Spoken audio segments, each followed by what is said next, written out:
वे गौरचन्द्राय राधिकायै तदालये कृष्णाय कृष्णभक्ताय तद्भक्ताय नमो नमः। वन्देऽहं श्रीगुरो श्रीयुतपदकमलं श्रीगुरून् वैष्णवांश्च श्रीरूपं साग्रजातं सहगण रघुनाथान्वितं तं सजीवं साद्वैतं सावधूतं परिजनसहितं कृष्णचैतन्यदेवं श्रीराधाकृष्णपादं सहगण ललिता श्रीविशाखान्वितंश्च नमो ॐ विष्णुपादाय कृष्णप्रेष्ठाय भूतले श्रीमते भक्तिवेदान्त स्वामिनिति नामिने।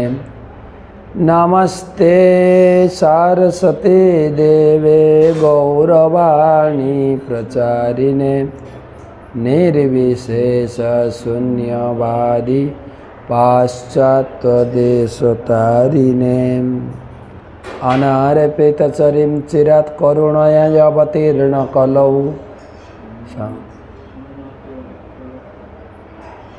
अनार्पितचरिं चिरात् करुणया अवतीर्ण कलौ समर्पयितुम् उन्नत उज्ज्वलरसां सा भक्ति श्रियं हरिपुरटसुन्दरद्युतिकदम्बसन्दीपितः सदा हृदयकन्दरे स्फुरतु वासचिनन्दन। जय श्री कृष्ण चैतन्य प्रभु नित्यानंद श्री अद्वैत गदाधर श्रीवासदि श्री गौर भक्तबिंद। हरे कृष्णा कृष्णा कृष्णा हरे हरे, हरे राम राम राम हरे। ओम नमो भगवते वासुदेवाय, ओम नमो भगवते वासुदेवाय, ओम नमो भगवते नारायणं नमस्कृत्य नरं चैव नरोत्तमं देवीं सरस्वतीं व्यासं ततो जयम् उदीरये। तमादिदेवं करुणानिधानं तमालवर्णं सुहितावतारम् अपार संसार समुद्रसेतुं भजामहे भागवत स्वरूपं। ग्रंथराज श्रीमद्भागवतम चतुर्थ स्कंधे 29 अध्याय षष्ठ पंचतितम श्लोक, श्लोक नंबर 56। तो आज के হচ্ছে 932तम भागवत रसमाधुरी सेमिनार। क्लासे उपस्थित समस्त भक्तमंडली, ममतामयी मातृमंडली सकल के जानाई आंतरिक प्रीति शुभेच्छा एवं अभिनंदन। गुरुपाद बंद में प्रणाम निवेदन करे तार अहितु की कृपा आशीर्वाद प्रार्थना करी। नमः ओं विष्णुपादाय कृष्ण प्रेष्ठाय भूतले श्रीमते जयपताका स्वामिनिति नामिने। नमः आचार्य पादाय निताय कृपा प्रदायिने गौरकथा धामदाय नगर ग्राम तारिणे। भागवत महात्म दुर्लभैव कथालोके श्रीमद्भागवतद्भवा कोटि जन्म समुत्थेन पुण्य नैवत लभ्यते। कोटि जन्मेर स्वीकृति बा पुण्य संचित होले एकजनेर भागवत कथा शोनार सौभाग्य लाभ है। तो आमरा अत्यंत भाग्यवान भागवती प्रतिदिन ভাগবত কথা শ্রবণ করছি। আজকের আলোচনা 56 শ্লোক, সেই সঙ্গে আজকে আমাদের ভারতবাসী হিসাবে আমরা স্বাধীন লাভ করেছি, তাই না? স্বাধীনতা দিবস, স্বাধীনতা দিবস। তো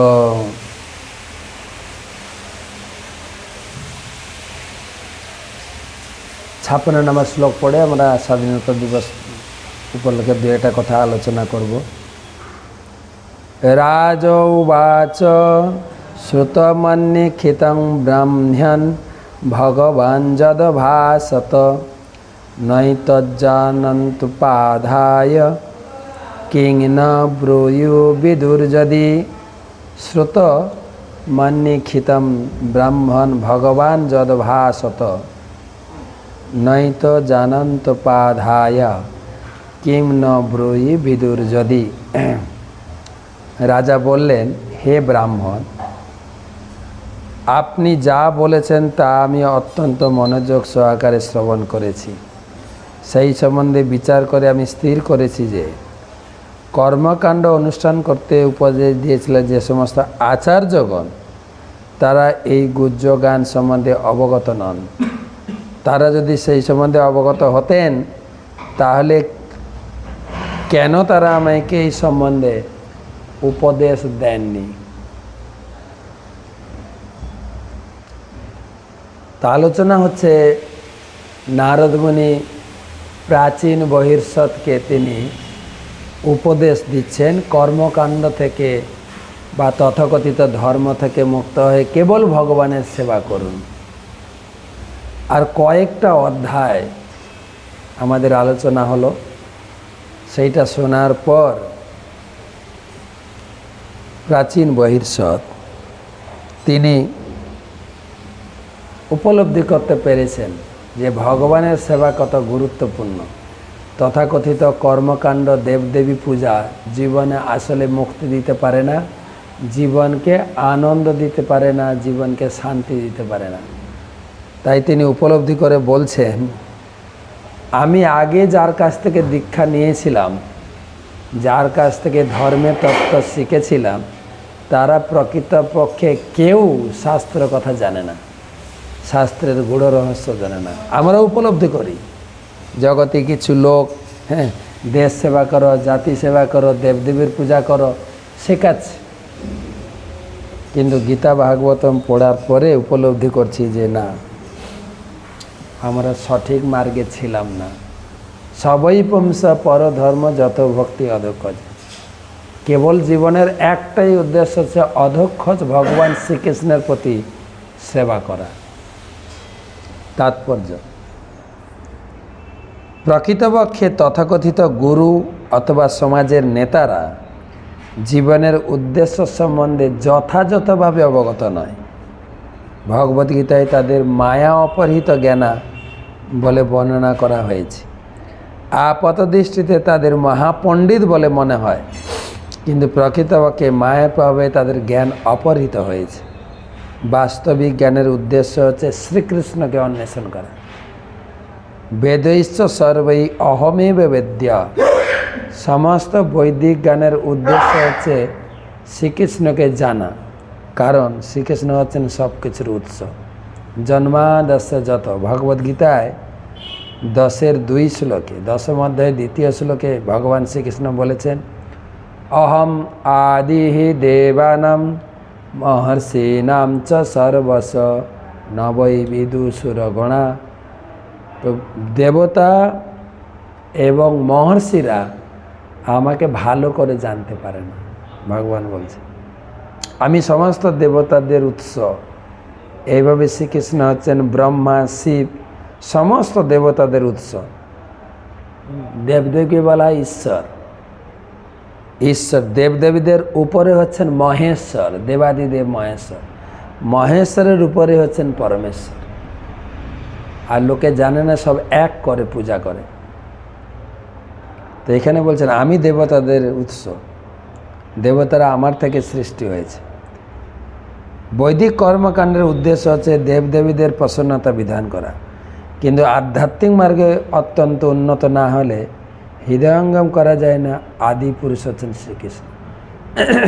খুব কম লোকই ধরতে পারে এই তত্ত্ব। তাই গীতায় ভগবান বলছেন যে মনুষ্যানাম সহস্রেষু কশ্চিৎ যততে সিদ্ধ। এই দুনিয়াতে বহু লোক ধর্মকর্ম করে, কিন্তু কেবল কৃষ্ণ যে ভগবান সব লোক ধরতে পারে না। সব লোক ধরতে পারে না, আর সব লোক এটাকে হজম করতে পারে না। হয় নাকি আমি এতদিন এই পূজা করে এসেছি, ওই পূজা করে এসেছি, এখন বন্ধ করতে হবে, এটা অসম্ভব। তাই ভগবান বলছেন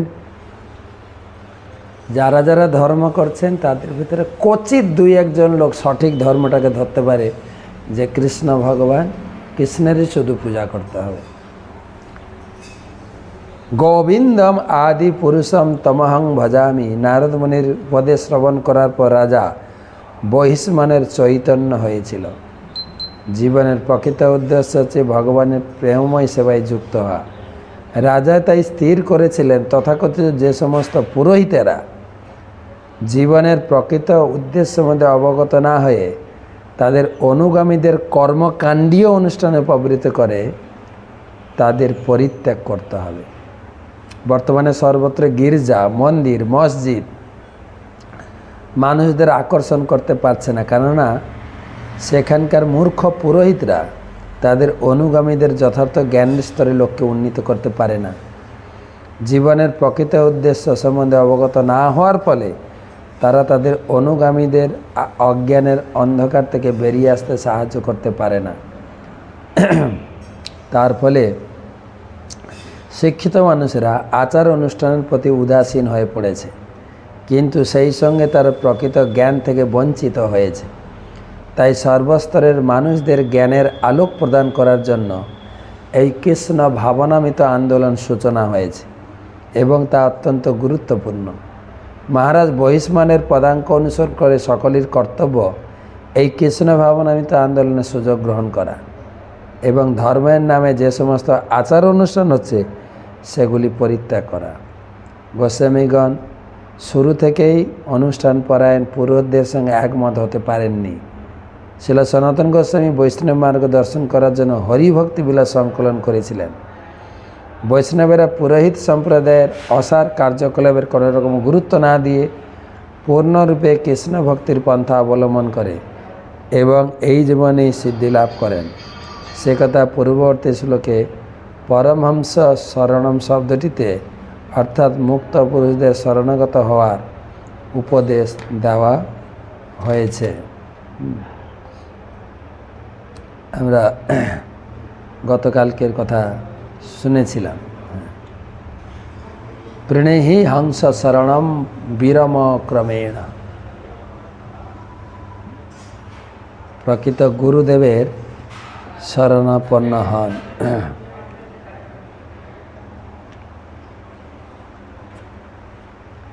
তো এই একটা শ্লোক পড়লাম। এই শ্লোক আজকের দিনের সঙ্গে মিলিত হয়ে শিক্ষা দিচ্ছে।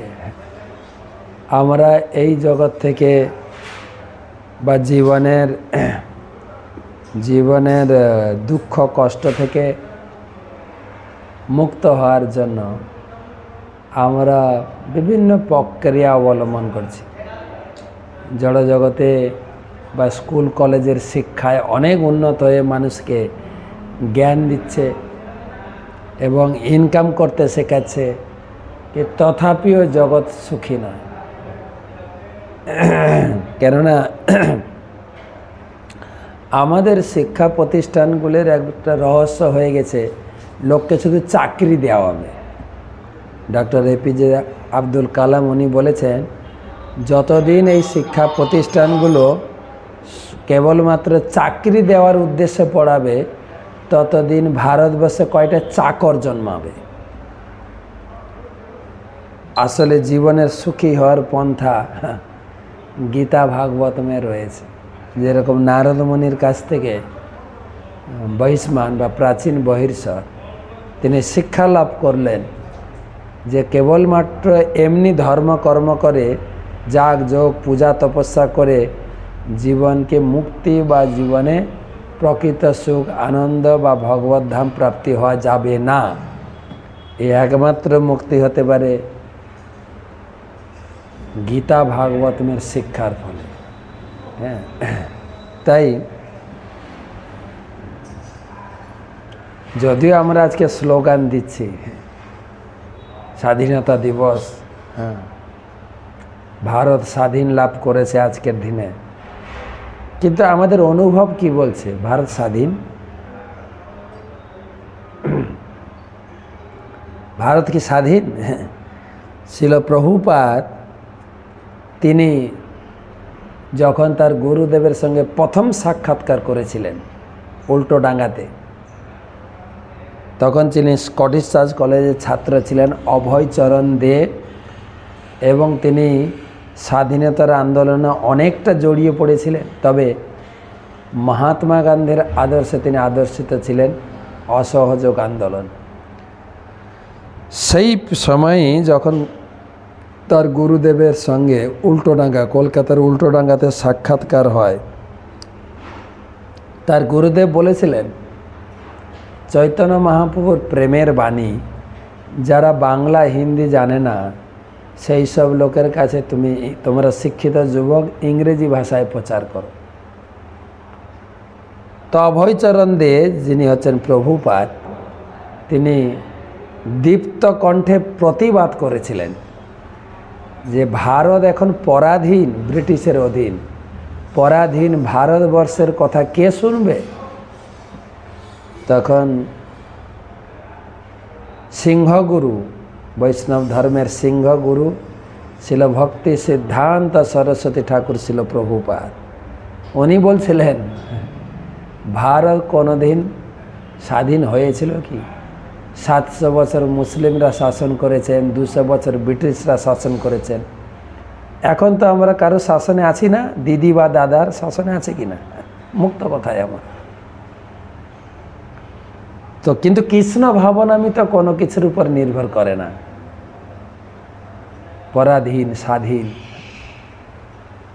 যে ব্রিটিশদের তোমরা এখান থেকে রক্ত ক্ষয় করে তাদেরকে সরাতে চাইছ, হাঁটাতে চাইছ, আমি তোমাদেরকে দিয়ে এই কৃষ্ণ নাম জপ করিয়ে কৃষ্ণ ভাবনামিতের দ্বারা তাদের হৃদয় জয় করে তাদেরকে ভারতের মাটিতে পদানত করাবো, মাথা নত করাবো। করিয়েছে। আজকে সারা বিশ্বের মানুষ, ব্রিটিশ থেকে শুরু করে American, Australian, German, Japan, European, Chinese, Russia, সব দেশের মানুষ মায়াপুরে হরিনাম করছেন। 69টা দেশের লোক বাস করে। তো স্বাধীন হওয়ার অর্থ হচ্ছে যে স্বাধীনের প্রকৃত অর্থ কি বুঝতে হবে। বাংলায় এটা কথা বলে, শিখতে হয় মাথা নিচু করে, বাঁচতে হয় মাথা উঁচু করে। শিখতে হয় মাথা নিচু করে, বাঁচতে হবে একদম মাথা উঁচু করে, কারোর অধীনে নয়, একদম স্বাধীন জীবন। তো এই স্বাধীন জীবনের সন্ধান গীতায় ভাগবতমে রয়েছে। প্রকৃতপক্ষে আমাদের জীবনের স্বাধীনতাটা কোথায়? আমরা হচ্ছে ভগবদ্গীতায় ভগবান কৃষ্ণ বলেছেন যে মামৈবং সজ্জীবলোকে জীবভূতা সনাতন মনষষ্ঠানি ইন্দ্রিয়াণি প্রকৃতিস্থানি কর্ষতি। ভগবান বলছেন, আরে তুমি তো আমার সন্তান, তুমি আমাকে ভুলে গিয়ে এই জগতে ভিক্ষা করছো। গতকালকের ক্লাসে বলছেন সবাই আমরা ভিখারি, একদম গরিব থেকে শুরু করে ধনী থেকে শুরু করে, হ্যাঁ, পড়ুয়া থেকে শুরু করে। এই যে আন্দোলন চলছে বাংলাদেশে, আমাদের কোটা দিন, কোটা, আমাদের চাকরি দিন, তারপরে নেতা মন্ত্রীরা ভোট দিন, ভোট দিন, সবাই ভিখারি। তুমি ভিক মাংস কেন? তুমি হচ্ছে সর্বজনীষু কন্তেয় মূর্তয় সম্ভবন্তি যা তাসাং ব্রহ্ম মহৎজনী অহং বীজ পদপ্রীত। আমি তোমার পিতা, তোমাকে জন্ম দিয়েছি, তোমার ভরণ পোষণের সমস্ত দায়িত্ব আমার। তুমি কেবল আমার পূজা করা, আমার উপাসনা করো, তবে তোমার মুক্ত জীবন। দেখেন, একটা মাছকে জল থেকে তুলে এনে এসি ঘরে রাখবেন, হ্যাঁ, দিয়ে হাওয়া করবেন, মাছটা সুখে থাকবে না? না, তাকে জলে ছেড়ে দিলে সে সুখী। একটা জঙ্গলের পশুকে খাঁচায় পুরে রেখে যত যত্ন করবেন সে সুখী না, সে জঙ্গলে ফিরে যেতে চায়, সেটাই তার মুক্ত জীবন। এটা পাখি যখন খাঁচায় পরা থাকে তখন আকাশে অনেক পাখি উঠতে দেখে তারও মনে আশা জাগে, কবে আমি মুক্ত বিহঙ্গ মুক্ত আকাশে বিচরণ করব, সেটাই তার মুক্ত অবস্থা।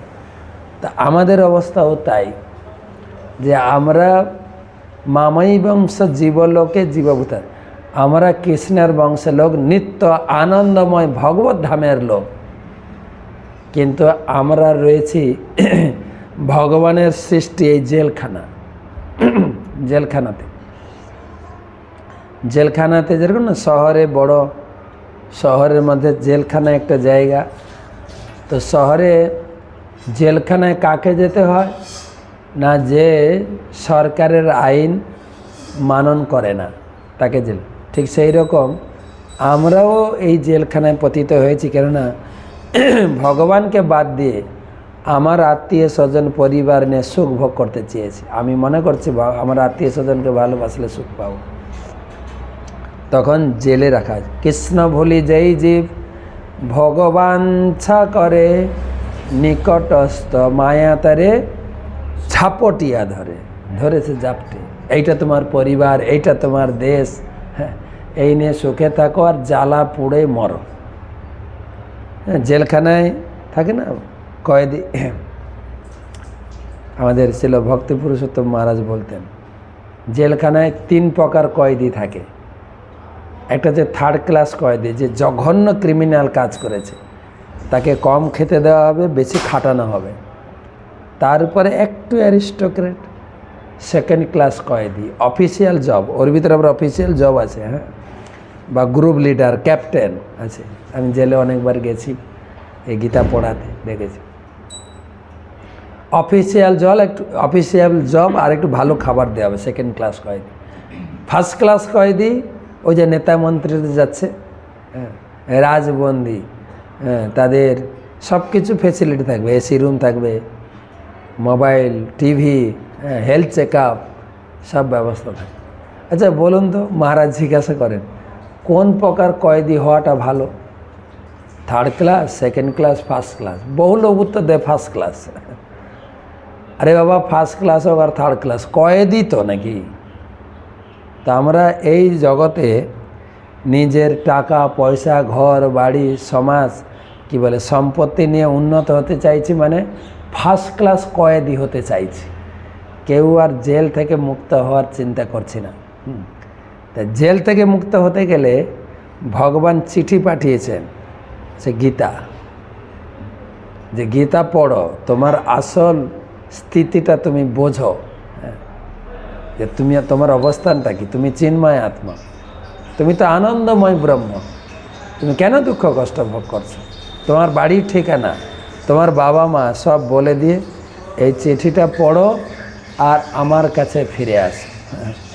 সেই জন্য একটা কথাই বলে, গীতার মতো বই নেই, বৃন্দাবনের মতো জায়গা নেই, হরি ছাড়া আশ্রয় নেই। মনে রাখবেন কিন্তু, গীতার মতো বই নেই, বৃন্দাবনের মতো জায়গা নেই, হরি ছাড়া উপায় নেই। রাখে হরি, হরি হরি হরির আশ্রয়ে যেন আমরা থাকি। তাই আমাদের হরির আশ্রয় এবং হরির নামের প্রচার, যে আমরা, ভগবান কৃষ্ণ বলেছেন তুমি এই চিঠিটা পড়বে, তুমি তো নিজের রাস্তা তুমি পেয়ে যাবে, এবং তোমার উচিত হচ্ছে সবাইকে এই রাস্তা দেখানো। বুদ্ধদেব একবার বলছিলেন এক পথিককে, your first duty is to make yourself happy. তোমার প্রথম কর্তব্য হচ্ছে তোমাকে জানতে হবে জীবনে প্রকৃত সুখী কিভাবে হওয়া যায়।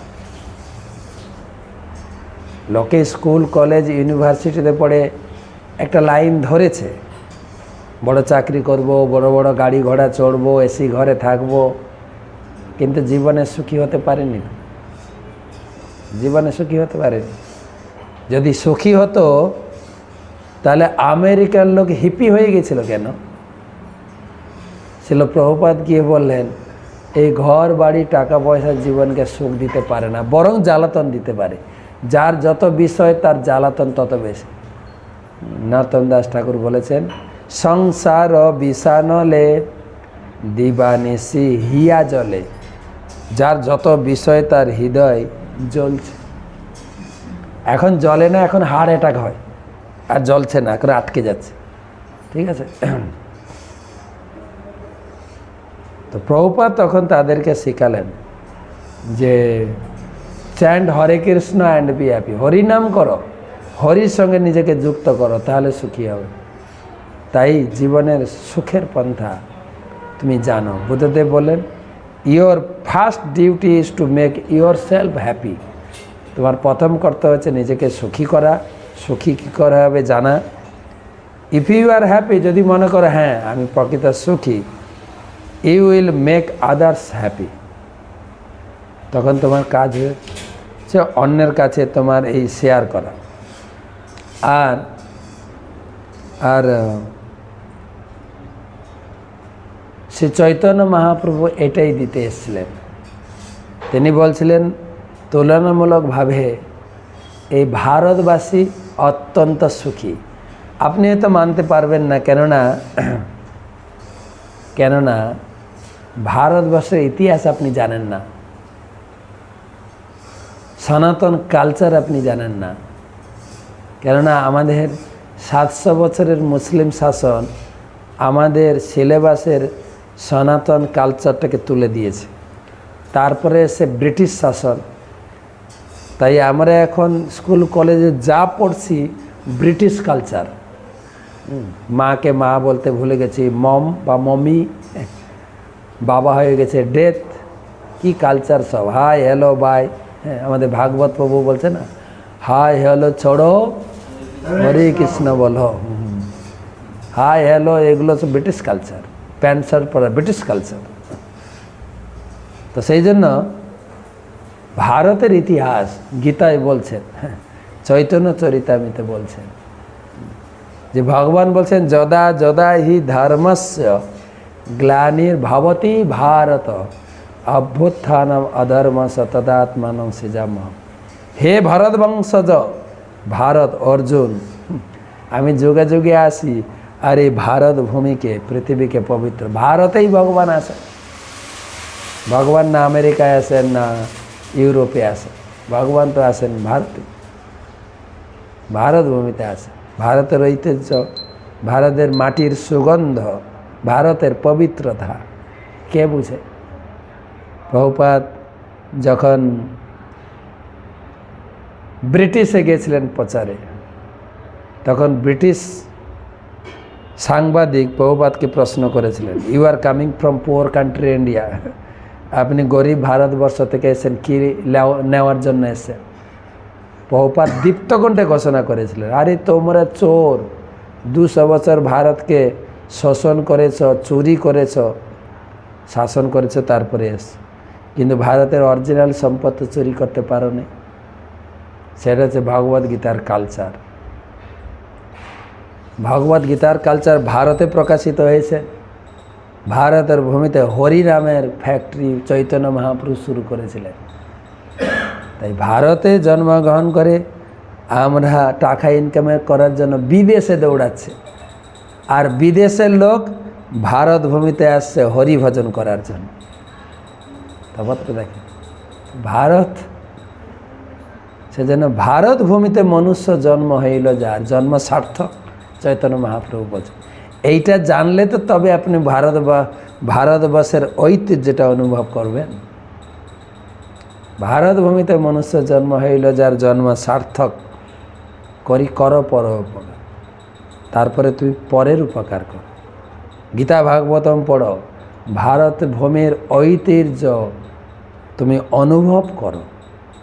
আমরা যেহেতু ভারত ভূমিতে জন্ম, তাই আমাদের শরীরের শিরায় শিরায় পবিত্র বাতাবরণ, ধর্মের সুগন্ধ বইছে। ভারতবাসীকে ধর্ম শেখাতে লাগে না, কিন্তু বিদেশি কালচারের দ্বারা প্রভাবিত হয়। ভারতবাসী এখন বিদেশি কালচারের শিক্ষিত হয়, ভারতবাসীর ঐতিহ্যকে ভুলতে শিখছে। সেটা কি ভারত স্বাধীনতা? আমাদের কিশোর কুমার দুঃখ করে একটা গান করে গেছেন, হ্যাঁ, বিদেশিরা চলে গেছে স্বাধীন করে দেশটাকে, তবু মোরা ছাড়ি নাই, ধরে আছে তাদের ল্যাসটাকে। তাদের শিক্ষা এখন আমরা প্রতি পদক্ষেপে ব্যবহার করছি। সেই বাঙালি কালচার, হিন্দু কালচার আমরা ধরে রেখেছি কোথায়? তাই নিজে ভারত ভূমির ঐতিহ্য, ভারত ভূমির মাধুর্য, সৌন্দর্য, ইনক্রেডিবল ভারত ভূমি, এটাকে অনুভব করে তুমি সারা বিশ্বকে প্রচার করো। একজন ব্যক্তি প্রচার করে গেছেন, ছিল ভক্তি সিদ্ধান্ত সরস্বতী ঠাকুর। তিনি যে ভবিষ্যবাণী করেছিলেন, তারই সুযোগ্য শিষ্য কৃষ্ণ ভাবনামিত সংঘের প্রতিষ্ঠাতা আচার্য কৃষ্ণ কৃপা শ্রীমূর্তি ছিল অভয় চরণারবিন্দ ভক্তিবেদান্ত স্বামী ছিল প্রভুপাদ। সারা বিশ্বের দরবারে ভারতকে বড় করে দাঁড় করেছেন। আমাদের তো ভারত স্বাধীন হয়েছে, এবং মহাভারতে বলছে গ্রেট ইন্ডিয়া, মহাভারত, ভারত নয়, মহাভারত বা গ্রেটার ইন্ডিয়া। কিন্তু আমাদের সমাজে একটা কথা দেখেন তো, ইন্ডিয়া ইজ গ্রেট, অনেক জায়গায় লেখা আছে, মেরা ভারত মহান লেখা আছে। কোথায় লিখেছে জানেন? বাসের পিছনে বা লরির পিছনে। কেন আমরা অনেক পিছিয়ে, আমরা কি করে লিখবো মহান? কিন্তু ছিল প্রভুপাদ সারা বিশ্বের দীপ্ত কণ্ঠে করবেন, কেন আমার পিছনে দেন? সারা বিশ্বের লোক আসছে ভারতের ভূমিতে, মাথা ঠুকিয়ে দণ্ডবত প্রণাম করছে। বৃন্দাবনে দেখুন লাখো লাখো বিদেশি লোক। মায়াপুরে আসুন, ইস্কনের প্রত্যেকটি মন্দিরে আপনি দেখবেন সারা বিশ্বের লোক, সারা ভারতের লোক বিদেশিকে অনুসরণ করছে। তারা হাই বা হ্যালো বলছে, বাংলা কথা বলা ছেড়ে দিয়েছে, ইংরেজি কথা বলছে, প্যান্ট শার্ট পরছে, বড় হওয়ার চেষ্টা করছে। আর ছিল প্রভুপাদ সারা দুনিয়ার লোকে প্যান্ট শার্ট করিয়ে ধুতি পরিয়েছে। এই যে ভারত স্বাধীন দেশে, স্বাধীন চলো, আমরা স্বাধীন দেশ বলে ঘোষণা করছি, পতাকা তুলছি, স্বাধীন কোথায়? বিদেশি কালচার নিয়ে চলছি। স্বাধীন দেশের স্বাধীন বেশে চলুন। স্বাধীন বেশ, আমাদের স্বাধীন বেশ, স্বাধীন শিক্ষা, স্বাধীন কালচার, সব কিছু স্বাধীন, তবে না ভারত স্বাধীন। তাই নিজে অনুভব করে ভারতবাসী অন্যের কাছে প্রচার করো।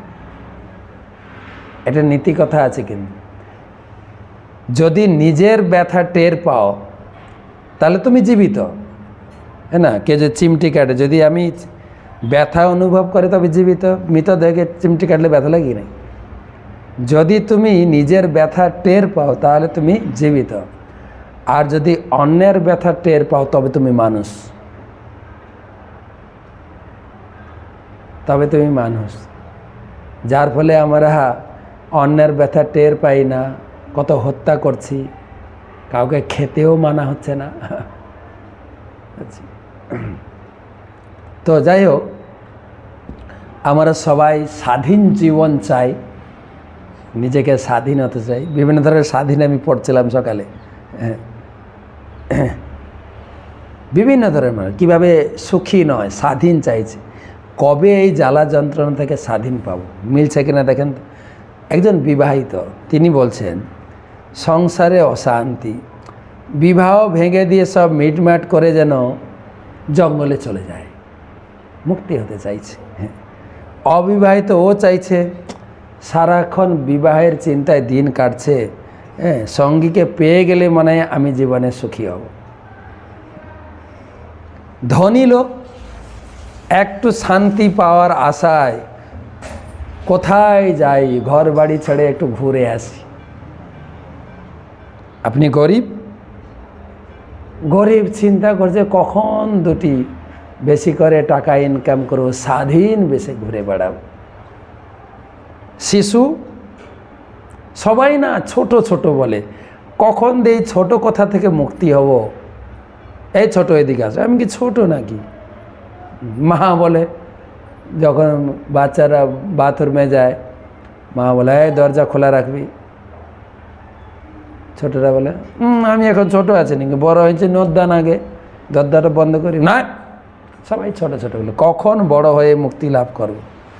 আর যারা প্রাপ্তবয়স্ক তারা কি বলছে, সেই আগের মুক্ত জীবন শৈশবটা যদি ফিরে আসতো না, খুব ভালো হতো।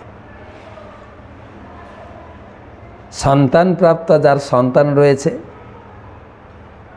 এই সন্তানগুলোর জ্বালার যন্ত্রণায় আমার জীবনটা শেষ। যাদের সন্তান নেই তারা খুব ভালো আছে। আপনি কি নিঃসন্তান? হে ভগবান, সবাই আমাকে নিঃসন্তান বলে, একটা যদি সন্তান পেতাম। সবাই কিছু না কিছু দুঃখ মুক্তি চাইছে। চাকুরি জীবন, দিন রাত আর খাটুনি, কবে যে রিটায়ার হবে, কবে যে স্বস্তি পাবো। বেকার, একটি যদি চাকরি পেতাম জীবনটা খুব ভালো হতো গো। সেলিব্রিটি, মুখে দাগ টাগ লেগে যাচ্ছে না তো, সবসময় মুখ লোকাতে অস্থির, কখন না আমি বুড়ো হয়ে যাচ্ছি। সাধারণ ব্যক্তি সেলিব্রিটি হওয়ার স্বপ্ন দেখছে। ব্রহ্মচারী, আমার মনে হয় আমি ব্রহ্মচারী গৃহস্থ হলেই ভালো হতো। গৃহস্থ কত সুখ, ছেলে মেয়ে স্ত্রী পরিবার নিয়ে আছে। আবার গৃহস্থ চাইছে ব্রহ্মচারীরাই ভালো আছে, কোনো ঝুট ঝামেলা নেই, সবাই একদম আষ্টে পাষ্টে বেঁধে আছে। মুক্তি চাই। মুক্তি পেতে গেলে আমাদের কি করতে হবে আরেকটা শোনাই। সেই জন্য মুক্ত হওয়ার জন্য এই ব্যবস্থা ভগবান দিয়েছেন যে আমরা যেন নিজের জীবনকে মুক্ত করতে চৈতন্য মহাপ্রভু 3 আশ্রয় দিয়েছেন এই মুক্ত হওয়ার জীবন। বল কৃষ্ণ, ভজ কৃষ্ণ, কর কৃষ্ণ শিক্ষা। হ্যাঁ, কর কৃষ্ণ শিক্ষা। তো কৃষ্ণ নামের আশ্রয় এবং কৃষ্ণের আশ্রয় এবং কার আশ্রয়? কৃষ্ণ শিক্ষা শাস্ত্রের আশ্রয়। তো সেই জন্য ভগবান তিনি দিয়েছেন 3 আশ্রয়। এই 3 আশ্রয়ের মাধ্যমে আমার জীবনকে মুক্ত করতে পারি। তো সেটাই আরেকটা লীলা শোনাই আপনাদের।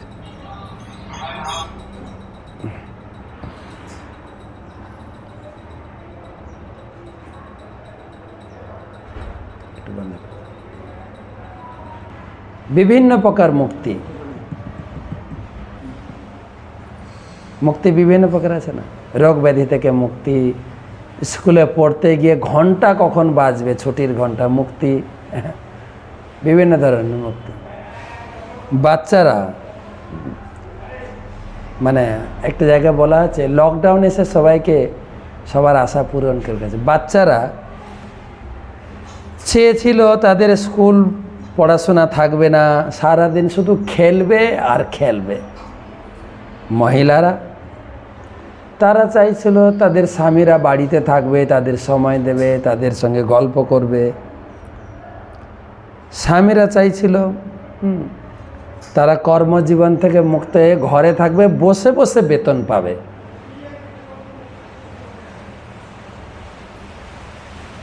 চাকরিজীবী মহিলারা চাইতো সন্তানদের তার সময় কাটাতে। পরীক্ষার্থী, পরীক্ষা দিতে হবে না, এমনি পাস হয়ে যাবো, এত হলে ভালো হয় না। বৃদ্ধ মা বাবা, সন্তানরা সব সময় কাজে ব্যস্ত, তারা যদি একটু থাকতো, একটু গল্প করতাম। কর্মচারী, তারা একঘেয়েমি কাজ করতে করতে ব্যস্ত, একটু যদি ছুটি পেতাম। ব্যবসায়ী, জীবনটা আমার শেষ হয়ে গেছে, ঘরে বসে যদি টিভি দেখতাম সেটাই হচ্ছে ভালো। পৃথিবী, আমার শ্বাস প্রশ্বাস বন্ধ হয়ে যাচ্ছে, দূষণ আর দূষণ। তো এই সবার আশা লকডাউনের সময় পূরণ হয়েছিল, তাতেও আমাদের মুক্তি হয়নি। তাই চৈতন্য মহাপ্রভুর শিক্ষায় যদি আমরা প্রকৃত স্বাধীন জীবন পেতে চাই, মুক্ত জীবন পেতে চাই, আনন্দপূর্ণ যে জীবন পেতে চাই, তাহলে তিনটে কাজ করতে হয়: বল কৃষ্ণ, ভজ কৃষ্ণ, কর কৃষ্ণ শিক্ষা। কেবল কৃষ্ণ পূজা, কৃষ্ণ শিক্ষা এবং কৃষ্ণের আশ্রয়ে চলতে হবে।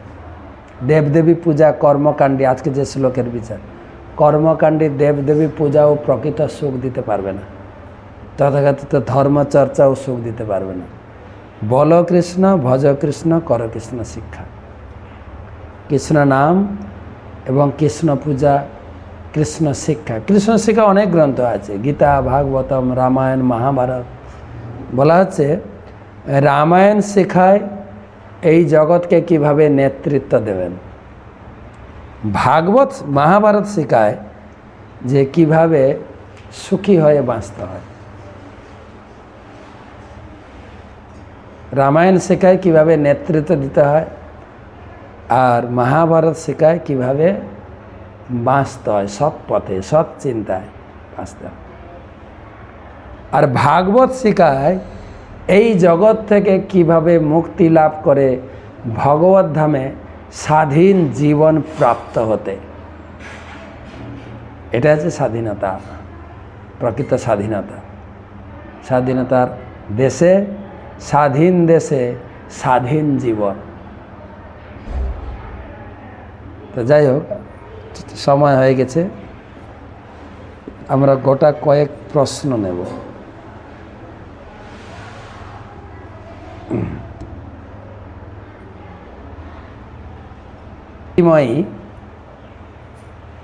কলাবতী দেবী দাসী, সুপ্রীতিময় কলাবতী দেবী দাসী, বেথুয়া ডোহরি থেকে।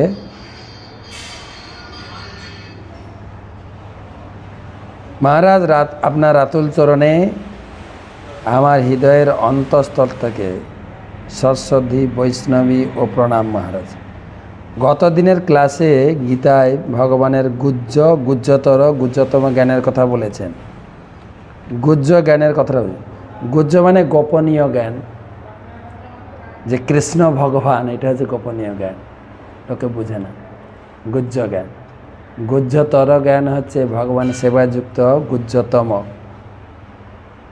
কেবল কৃষ্ণ পূজা। গুহ্য জ্ঞান, গুহ্যতর জ্ঞান, গুহ্যতম জ্ঞান। সাধারণত বলা হয় গুহ্য জ্ঞান হচ্ছে সাংখ্যযোগ জ্ঞান, আত্মা পরমাত্মার পার্থক্য জানা। আর গুহ্যতম জ্ঞান হচ্ছে, গুহ্যতর জ্ঞান হচ্ছে সমস্ত কিছু পরিত্যাগ করে ভগবানের সেবায় যুক্ত হও। গুহ্যতম জ্ঞান হচ্ছে প্রেমময়ী সেবায় যুক্ত হও ভগবানের।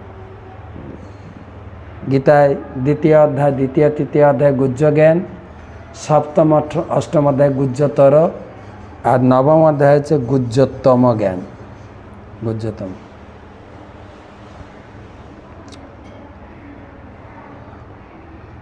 পরবর্তী প্রশ্ন,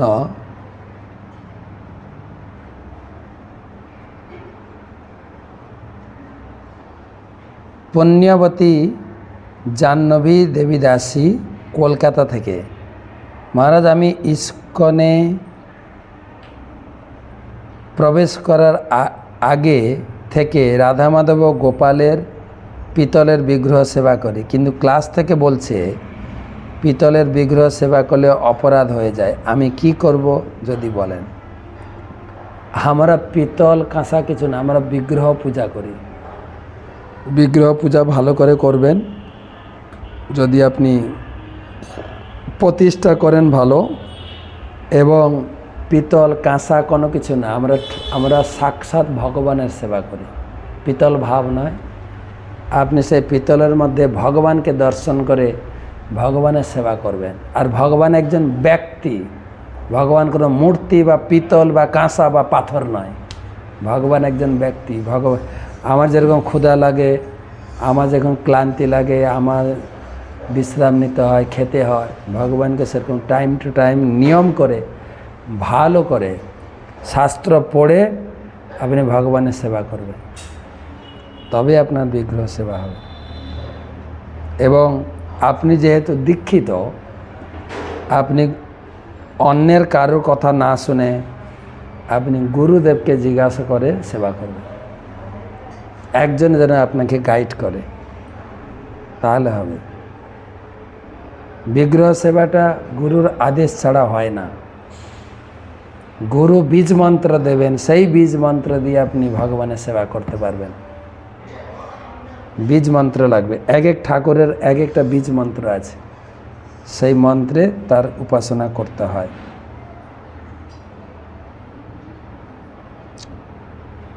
নিখিল বিশ্বাস পরবর্তী প্রশ্ন তিনি করেছেন মালয়েশিয়া থেকে।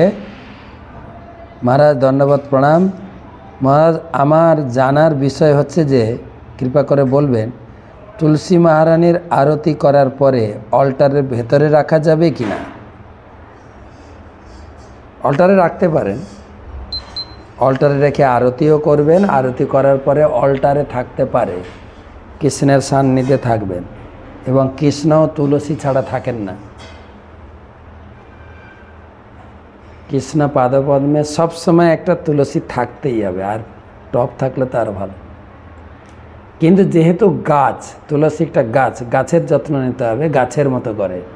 তাকে মাঝে মাঝে রৌদ্রে দিতে হবে, তাতে জল দিতে হবে। শুধু ঠাকুরের মতো রেখে দিলে হবে না। হ্যাঁ, বা আপনি মনে করবেন আপনি ভাত ডাল অন্ন ডাল সবজি ভোগ লাগিয়েছে, ওইটাই তুলসী গাছের গোড়ায় উনি তো বৈষ্ণব, উনি ভগবানের প্রসাদ পাবেন, ওরকম না কিন্তু। বা চরণামিত ঢালবো না, গাছের মতো যত্ন নেবেন। তাতে জল দেবেন, পোকা লাগলে স্প্রে করবেন, তারপরে সার জাতীয় গোবর সার মাটি দেবেন, সেভাবে তার যত্ন হবে। এবং মাঝে মাঝে রোদ্রে দেবেন, তাহলে গাছটা সুস্থ থাকবে। এমনি আপনি মন্দিরে রাখতে পারেন, মন্দিরে রেখে পূজা করতে পারেন। লাস্ট প্রশ্ন করবো আজকে। সুরভি গোপিকা দেবী দাসী, বরিশাল, বাংলাদেশ থেকে। মহারাজ, ঝুলন যাত্রায় কি গৌর নেতাকে দোলনায় ঝুলানো যায় যদি রাধা গোবিন্দের সেবিত বিগ্রহ না থাকে? না থাকে ঝুলাবেন না, আর না হলে একটা ফটো বসিয়ে দেন, রাধা কৃষ্ণের ফটো, তাও হয়। কিন্তু গৌর নিতাই ঝুলন হয় না, বা গোপালেরও ঝুলন হয় না। গোপালের পাশে এমনি রাধারানীকে বসিয়েও করতে পারেন। তাই ঝুলন বলা হয়েছে রাধা গোবিন্দের ঝুলন যাত্রা। শাস্ত্রে বলা হয়েছে যে দোলে চ দোল গোবিন্দ, চাপে চ মধুসূদন, রথে চ বামনম দিষ্টা, পুনর্জন্ম ন বিদ্যতে। দোলে চ দোল গোবিন্দ, দোলনায় যদি রাধা গোবিন্দকে দোলাতে দোলাতে কেউ দর্শন করে, আর গান গাইবেন। আজকে অধিবাস হয়ে গেল ঝুলন, কাল থেকে ঝুলন শুরু। ঝুলন রাধা কৃষ্ণ প্রাণ মোর, যুগল কিশোর, গান গাইবেন। টান, আর যদি গান মনে থাকে হরিনাম করবে, ঝুলন করবেন। তো দোলে চ দোল গোবিন্দ, ঝোলনায় রাধা গোবিন্দকে দর্শন করবে। আর চাপে চ মধুসূদন, নৌকা বিহার হয় না রাধা গোবিন্দের, নৌকা বিলাস, আমাদের মায়াপুরে গরমের সময় করে নৌকা বিলাস, তখন নৌকাতে ভগবানকে দর্শন করবেন, রাধা গোবিন্দকে। আর রথে চ বামন, রথে বামন মানে জগন্নাথকে দর্শন করবেন, পুনর্জন্ম ন বিদ্যতে। এত পুণ্যবান হবেন, আপনার সমস্ত জীবনের কলুষ মুক্ত হয়ে আপনি ভগবত ধাম ফিরে যাবেন। তো রাধা গোবিন্দের ঝুলন করবেন, গৌর নিতে বসানোর দরকার নেই। তো আজকে এই পর্যন্ত রাখি। স্বাধীন দেশের স্বাধীন জীবন। সবাই ভালো থাকবেন, সুস্থ থাকবেন, সুরক্ষিত থাকবেন। শুভরাত্রি।